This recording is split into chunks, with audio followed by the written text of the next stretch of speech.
All right, welcome back. We are continuing on, and we are on almost the Construct a Crisis deck. And we have gotten over the initial bumps.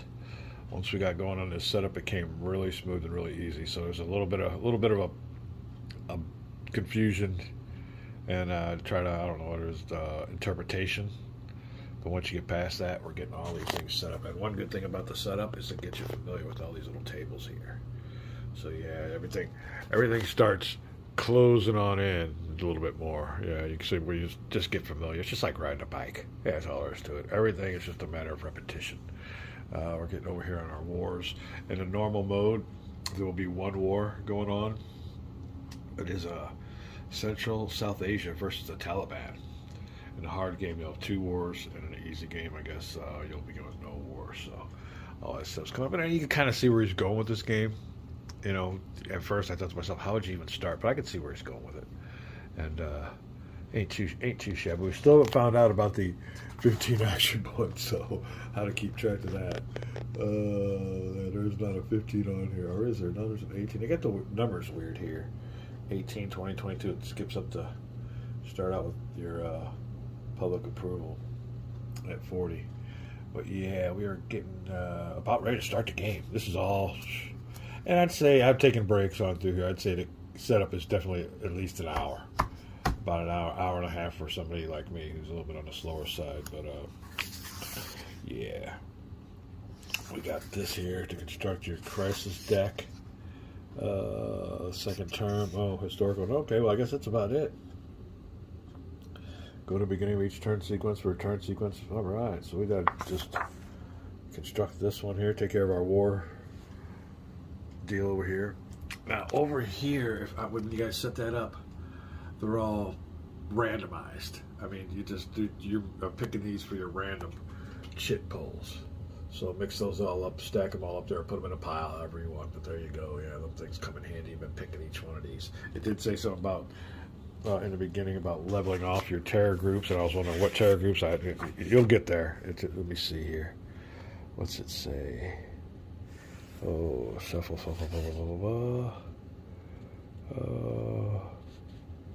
Judge encounters. Here it does.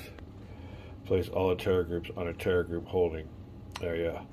Separated level 1, 2, level 3, and 4. That just tells you to put them on over there. But I can't find out where I seen that earlier. But yeah, we're off and running. So far, so good. I'd say we'll rate it a 1 and a 5 on the instructions. I'd give it a good 4 so far, maybe even a 4.5. It's not that bad. I mean, it's just the setup part of it. Like I said, these are the initial minutes of the game. But that's my initial impressions, and we'll be back. So far, we're having a good time. You know, walking away from the table every once in a while and coming back. But it's gonna be I think a Mr. President night here tonight. We're gonna get into this and have some fun checking out Mr. Billingsley's big game. Okie dokie. Setup is about done. We're checking out these crisis decks, and one thing I want to point out is definitely the sheen on these cards. These things are nice. The whole component of this game is worth the price of admission on its own, but we are just about ready to fire this baby up for takeoff. We got all of our stuff going on here, our wars. Like I said, we'll become familiar with this here in a little bit. I had to get my little cuppy cups out of the way because the game takes up even more space for your cards above the playing board. So, oh shoot, I like this over here. It gives you a big view of it. It's like I said, it's just like a video game with just all your big screens. You never see, your world leaders like Putin sitting down at his desk. He's got all these big 2 or 3 screens going on. So this is like your little control room. Oh, construct this deck. We did that. We're down here. At this point, what you do next depends on the difficulty level you choose for your game. So I guess we'll be filling out these 3 decks here, and then we'll be firing it on up. That is about it. Let me sign off here for now, get the rest of this going, and when I come back, we'll be checking out the sequence of play. Seeing how you play this bad boy. We'll be back with more Mr. President. Alright, so we're just constructing these decks. It gives you a little insight in there. I think we just got done with the natural disaster part of it. You have to have a little bit of a natural disaster deck waiting because something might have you draw those cards. But I think in each year you have at least one natural disaster, if not two. I forgot what it said. But we're here in terrorism. You can have 3 terrorist attacks your first year, 3 your second, 2 your third, and 2 your fourth. So just heads up.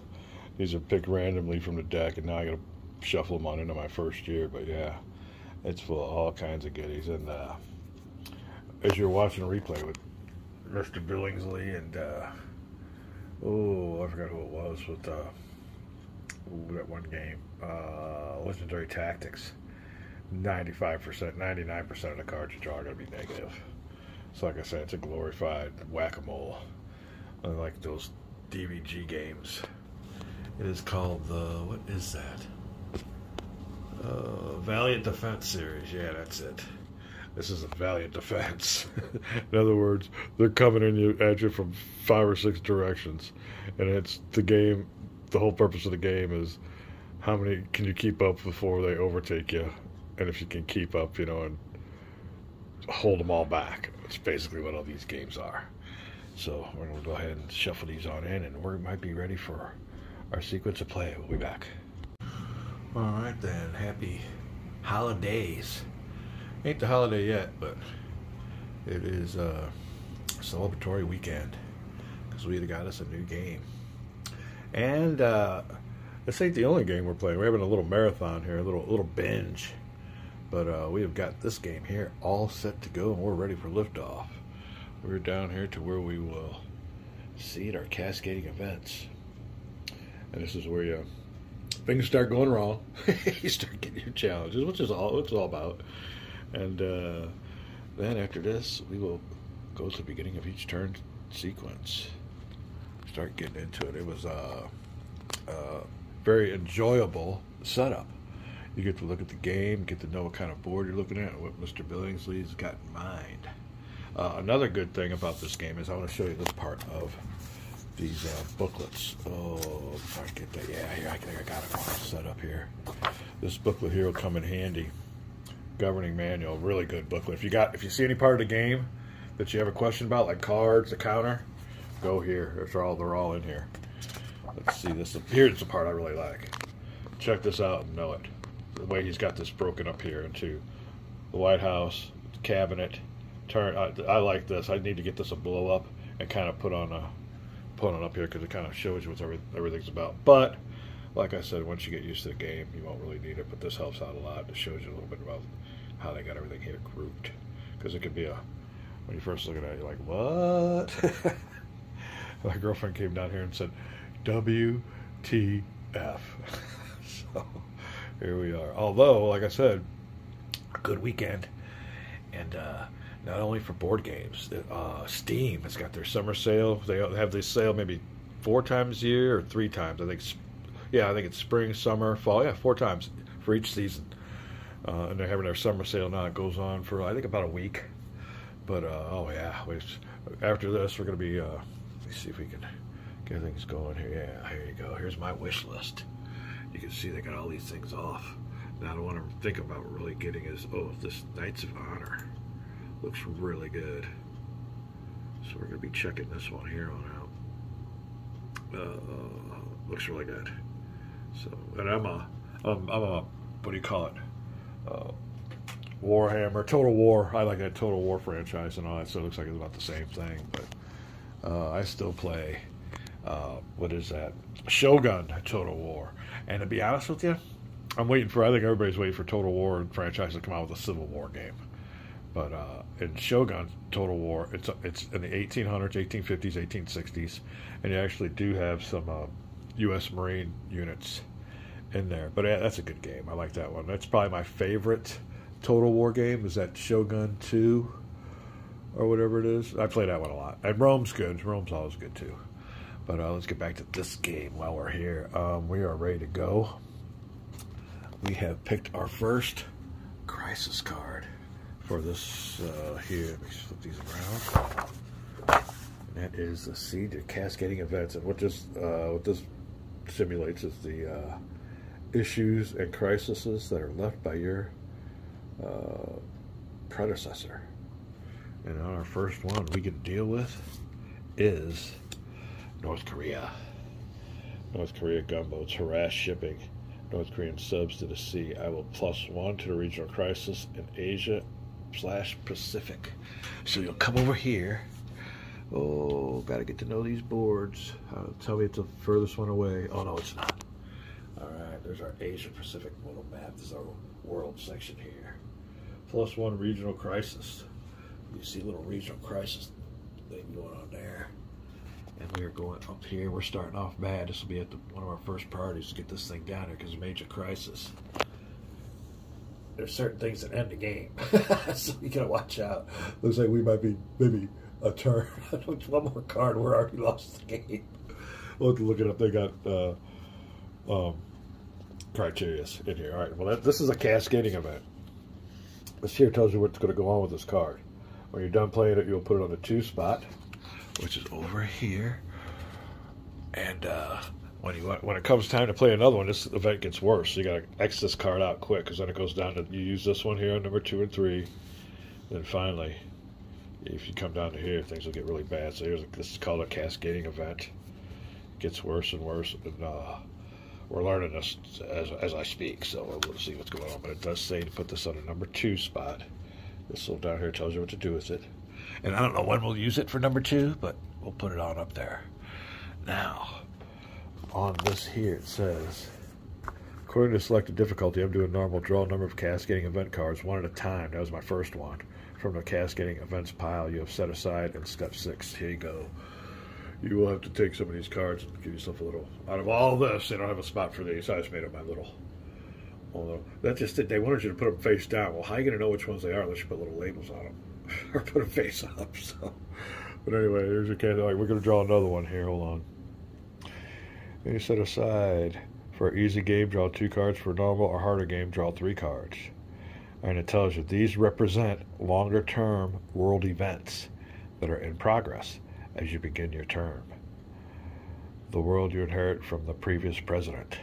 Reveal each and perform the From Crisis deck event on each card subsequently, exactly as if you draw them during the game. Follow with these exceptions. So if I get any of these 3, don't worry about it. When you finish performing these events, play each card in a number 2 spot. Oh, okay. So there'll be 3 cards in that spot. 3 cascading events. Ouch.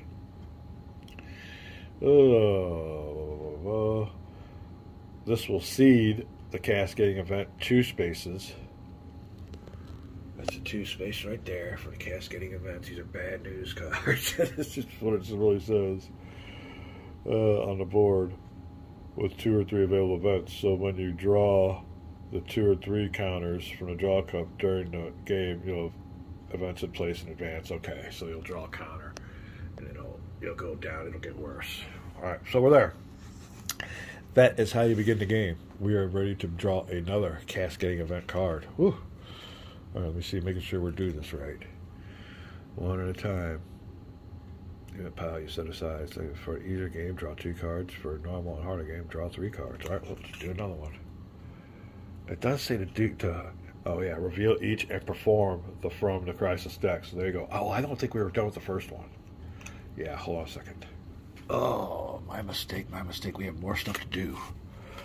Okay. Asia Pacific placed 2 tension counters each on North Korea and Republic of Korea. All right, with your tension counters, there's a big old pile of stuff here. And you just draw them randomly. So I'll get 2 and place them. Oh, was there a hanging Chad on that one? Damn, sure was. Those kind of production is that? All right, so anyway. Oh, let me look and see here. Asia Pacific. Oh, I'm not looking at the right one. Where are we at here? Oh, gunboats, harass shipping. Where was that? Oh, that's right there. All right, hold on a second. I'll be right back. Well, it's kind of hard to see them because I got them covered up. but we were looking in the right spot. Like I said, first few minutes of the game, we're getting used to all this. North Korea's right here, and right below it's South Korea. They got it all set up, and we got heavy army. Heavy army. They got light army, but anyway, I guess that represents that. That thing stays there. It doesn't go into force pool for some reason. It does stay right there and it never leaves, so we don't know what's going on with that. But we'll put two tension counters on the North Korea. Now I see South Korea's got one. It's going to get another 2. You'll see how that goes. And here, I'm going to remove the counter so you can see what there it is. Republic of Korea says they're close to something. I don't know if that's... But there's a counter on top of that. It's very close. Very close to what? Being our ally? I'm not sure. They are our ally, so I'm not sure about what they're very close to yet. All right. That was 2 tension counters on North and Republic of Korea. Increased the NPRK conflict track by 1. Wow, conflict tracks over here. We will increase them by 1. Conflict status. Oh, there's 2 roads. So, war. So you want to increase it by 1, so it's going down to 3. Keep that all in mind. Keep that on. Okay, another thing we want to do, that'll take care of this event card. Remember the 3 things you can see here. First, when you draw it. Second, and it gets down here, it's pretty bad, I guess. We'll put that at number 2. And, I wanted to show you my cabinet. And our public legislation priorities. I got a weird one. This one's from Bizarro World, but we'll check it out. There we got all kinds of conversations on this one. All right, well, here you go. Public. They want to fund and expand NASA funding was the top thing in the country. Tax reform, the second. Infrastructure upgrades and job creation, healthcare reform. So there you go. There's their priorities. NASA funding is number 1. So in my world here, everybody's worried about space. So I don't know. Maybe they found some gold or something. Who knows? Although, and from my perspective, that's all blunt because I'm not a space guy. I'm a real weirdo. We come from the flat Earth and dimensional realm. There is no space, just dimensions. All right. So anyway, so on my administration legislation priorities, we have expand NASA funding. I figured that was the way to go. If they want it, we'll do it. We'll follow them on tax reform, but then we kind of break off on our own, and we got to expand that military and cybersecurity was my campaign. Now, I didn't pick cybersecurity for my campaign promise. I think that was a random pick. The rest of them, I think I did myself. So, like I said, I went with the country on expanding NASA, whatever makes them happy. Tax reform, well, that's always good. But anyway, there you go. I don't have much of a cabinet, but I am very efficient and likable, so I think that might help. We will see what happens here. My mama told me I was special. So, okay, let's see here. That is it for our first card. We will draw another cascading event card to seed it with. And we got to play the first one, so here's what we start off with. Oh, place 2 tension counters on Russia and NATO and 1 tension counter on UK. +1 rag crisis in Eastern Europe. Place a trending anti-U.S. counter on Russia-U.S. relations. Roll 1d10, adding the current value. Okay, well, we're going to be reading this. Wait, what is this? What is this cascading event? So, we have to play that. Then it goes to here. So there you go. Russian military intimidation in and around the Baltic states. All right, we'll deal with it. Let me check this out, and we'll be right back. All right, then. Place 2 tension counters on Russia and NATO, and 1 tension counter on the UK. So you're over here. Russia already has 2 tensions. We put 2 tensions on them there. NATO is represented by this little spot here. You can see the NATO marker. We put 2 tension counters there, and 1 on the UK, which is represented right here in the Eurozone. Cheat. Russia has an influence there. One influence. Gotta watch those influences. Cut those suckers down. I can lead to game loss. Very close. I guess that just means they're very close to us in relations, you know, as being a close ally as compared to very close. I guess there's differences. That's the only thing I can make of that. Coming down here and carrying on. +1 regular crisis in Eastern Europe. Oh, let's see here. Is that regional crisis? Okay. +1 regional crisis in Eastern Europe. So Eastern Europe regional crisis will go up to 2. Getting all this set up for my presidency. What I get to come into, that's not good. Place a trending anti-U.S. on Russia-U.S. relations. Be right back. Oh, place a trending, easy for me to say. Place a trending anti-U.S. counter on the Russia-U.S. relations. Alright, well there is one of the versions of a trending anti-U.S. What does that say? Place a trending anti-U.S. But if you look over here, there already is one on there. So relations with the U.S. Just keeping it there, I guess. Ain't gonna do nothing else on that one. Oh, put this over here for now. It's kind of at a loss on that. I'm not sure what to do. But we'll go down here to the next one. Roll a D10, adding the current value of the Russia-NATO conflict tract.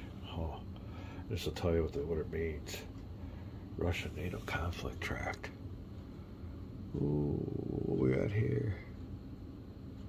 NATO. Conflict. Strategic conflict tracts. Here you go. Russia-NATO. Here we go. There you go. We're there. We found it. Found it there, Mr. Billingsley and Company. All right, rolling 1d10. One of our first rolls of the game. We get a 3. And that equals Baltic Compromise. Place a Russian influence marker counter in Eastern Europe. Alright, so what we will do is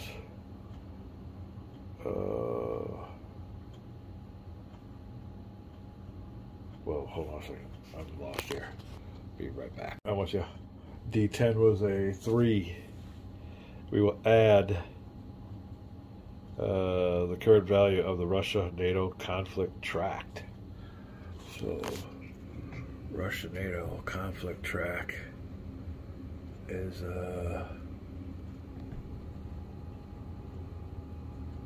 oh, you know what I did? Relative strength. I ain't got one of them on there. I wonder why that is. Alright, well then we'll add a 3 to the 3. It's a 6. So 6 comes down here. Backlash. Remove 1 Russian influence counter from the Eurozone or Eastern Europe. Huh. We see Eurozone or Eastern Europe. Well, that's not bad for us. We'll take that. Why is that a backlash? Oh. Okay. It's a backlash because the Russian military intimidation in around the Baltic states was supposed to intimidate us. Well, it has a backlash, and we get to remove some of their influence. So they made a F up. What do we want here? Eastern Europe. Regional crisis levels in Eastern Europe is higher. They got civil war and a terror group. We want to take the Russian influence off of Eastern Europe. If you see what I'm talking about there. Yeah. They're down there. Regional crisis. You got a terror group and a civil war that might, I don't know what part of Eastern Europe is in civil war right now. There you go. It'll tell you. It tells you in the game what that represents. Alright, well we took out their marker. So that'll work for us. We are done with this card. Hold on. Yeah, that's the end of this one. Then you go to the second. It tells you right here what to do with the card. Place this on number 2 also. Alright. So, I'm pretty sure that is it for the Russian intimidation. So we got one on that one. We'll put that on number 2 also, it says. So we'll see how that works. I don't know what goes on number 3, but we will find out. Oh, we'll get this marker over here. We are carrying on. We're having a good time. So far, so good. We got us little bit of reduction in influence. Eastern Europe from the Ruskies. You gotta love that. Let me make sure I'm up to date. I'm doing this right. Take a break from the video. Alright, ready to draw our third card as our seeding cascading events. We've had trouble in North Korea and the Russians trying to bluff us in the Baltic states. Kind of interesting. Ain't bad. Having fun so far. Our third card. And you know what? I haven't lost the game yet. There you go. Okay, the next one. We got something going on in China, so it's all covered. Oh my God. More island building. +1 tension counter on China and +1 crisis Asia Pacific. 1 China influence for the place. That ain't too bad. There's number 2 and there's number 3, so I think we'll get away with it. We won't lose the game on this one. +1 tension counter on China. Tension counters. Tension counters. Is there any back to that? Oh, there's a back. Okay, I'm sorry. People's Republic of China. Here you go. Let's put it, I guess, right here. The main country map part. There ain't got no little tension deals going on there. Let's see what else we got to do. And +1 regional crisis, Asia Pacific. Whoa, no way. Well, that kills me. I fucking lost the game already. What a regional crisis. Alright, let's go here. Regional crisis goes to major crisis. Asia and Pacific. Add 1 China influence to Asia Pacific. China's got 2, and China making a big move in Asia/Pacific. Wow. Place trending anti-U.S. counter on China. U.S. relations track. Huh. Where's that at? Oh wait, China. I'm looking at the wrong spot. China's a big one. Yeah. Alright. We will use this marker here, I guess. On the relations track. Right here. Relations with the U.S. I don't know if you can see that.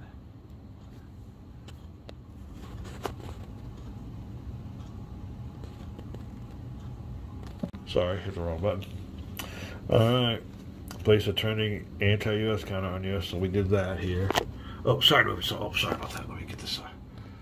And we'll do that again. But there's the People's Republic of China, and there. We are done with all 3 cards. And seeding. So we have trouble with North Korea, Russia, and China. Asia and Pacific are at their major crisis levels. We will look that up here in our good old governing book. Oh, governing manual. I like this thing. See if we can find out what major crisis means. I'm gonna look. We'll be right back. Governing manual's where it's at. This is where you're gonna find it. This has been so valuable so far. All right, we'll look at the world arena. Come down here to major regional crisis, page 30. Let's see what's going on here. I'm liking this. All right, page 30, regional crisis. It has here regional crisis. I'm going to read all this, but I'm just trying to do this for you guys here. When a major crisis occurs because the regional crisis counter is moved on a track past 3 and into the major crisis space, roll for major regional crisis. Once you have applied the results from that roll, move the regional crisis counter back to 2 box on regional crisis track. Major regional crisis can reduce the stability of region in which they occur, cause terror groups to appear or spread into other regions, lead to unstable states or civil wars, and possibly instigate a refugee crisis. Major regional crises are to be avoided at all possible. I ain't even started my administration yet. And we got some problems. All right, we're going to call this a vid. We're having a great time. Happy holidays. I get to play this game some more. Having fun. We'll be back. No more cheesy music videos. I know that's what. Bye.